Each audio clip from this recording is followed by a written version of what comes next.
Salut à tous, bienvenue sur Minutrition, le podcast qui te montrera qu'alimentation et plaisir sont faits pour s'entendre. Moi, c'est Kali, diététicienne nutritionniste. Mais avant de commencer, si tu ne veux pas rater d'épisode, n'oublie pas de t'abonner. Je ne sais pas quand ce podcast sortira, mais au jour de l'enregistrement, nous sommes le 10 janvier. Les fêtes de fin d'année viennent de terminer et on est en plein dans la folie des détox et régimes en tout genre pour éliminer les excès faits pendant ces repas. On entend et on voit partout des pubs pour des régimes qui font perdre 10 kilos en 3 semaines, des cures de compléments alimentaires pour mincir, des programmes sportifs intensifs à tout va. Bref, on est en plein dans la détox annuelle des post-réveillons de fin d'année. Alors oui, c'est hyper marketing de te dire que suite aux excès que tu as fait pendant les fêtes, tu as pris beaucoup de poids et du coup, on va t'aider à en perdre. Non, vraiment pas. Tu ne peux pas prendre 10 kilos sur une semaine, alors ne pense pas les perdre en une semaine aussi. Alors, chacun a sa façon de penser. Je pense que tu auras compris que je ne suis pas forcément pour ces programmes, mais je ne suis pas du genre à les proscrire non plus.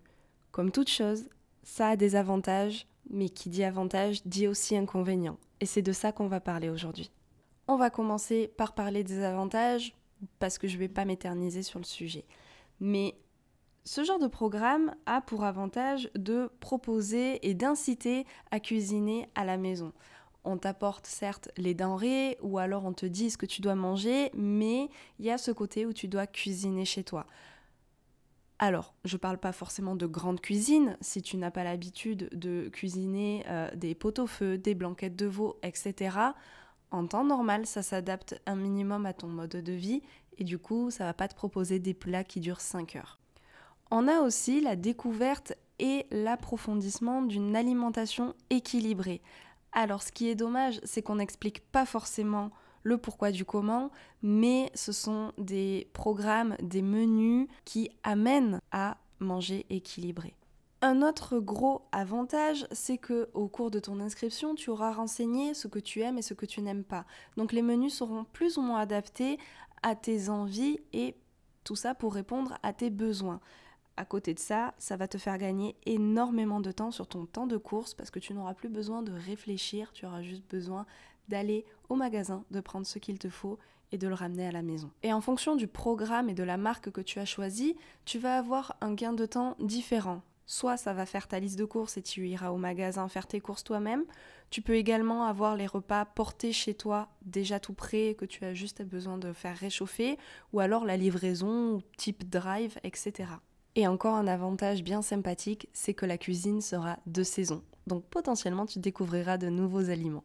Tout ça, c'est ce qu'on va te vanter sur la pub, sur les sites, etc. On va passer à la partie un peu moins cool avec les inconvénients de ces programmes généralisés. Comme je viens de le dire, c'est un programme généralisé. Tout le monde a le même programme alimentaire, quels que soient les objectifs. Que tu veuilles perdre 10 kilos ou 25, tu auras le même programme. Les apports nutritionnels de ces programmes sont vraiment très faibles. Pour être certain d'avoir un résultat, de préférence rapide, même si la personne elle a tendance à grignoter entre les repas. En gros, il s'autorise une petite marge d'erreur. Certains programmes descendent jusqu'à 1200 kilocalories par jour. Alors comme ça te donne peut-être pas une idée, mais en général, on ne descend pas en dessous de 1400 kilocalories, tout simplement parce que l'organisme a quand même besoin d'apports nutritionnels, d'apports caloriques, d'énergie pour bien fonctionner. Et en dessous de 1400, l'organisme il n'a pas ce dont il a besoin. Donc petit à petit, tu vas développer une fatigue qui va devenir chronique parce que l'organisme n'aura pas un apport qui répond à ses besoins. Tu peux aussi développer des carences alimentaires, magnésium, potassium, calcium, protéines tout simplement. Et petit à petit, ressentir également une faim qui pourrait entraîner des grignotages. Là, c'est le point qui, moi, me pose le plus problème, tout simplement parce que ce n'est pas du tout ma façon de faire, c'est que certains programmes vont te pousser à la consommation de produits ou compléments alimentaires qu'on qualifie de miraculeux, amincissants. On va mettre tout de suite les points sur les i, les barres sur les t, tout ce que tu veux. Aucun aliment, aucun complément ou autre substance ne te fera maigrir. Une perte de poids, elle est due à un déficit calorique. C'est tout. Ah si, il y a encore un dernier point que je n'ai pas abordé, le prix. Il faut savoir que certains programmes peuvent facilement atteindre les 300 € par mois par personne. Bref, j'accentue beaucoup les points négatifs de ces programmes, mais ils ne sont pas à bannir. Tout simplement parce qu'on a parfois besoin d'un petit coup de pouce, de motivation, de soutien. Et ces programmes peuvent apporter une aide qu'on a parfois du mal à demander à un professionnel.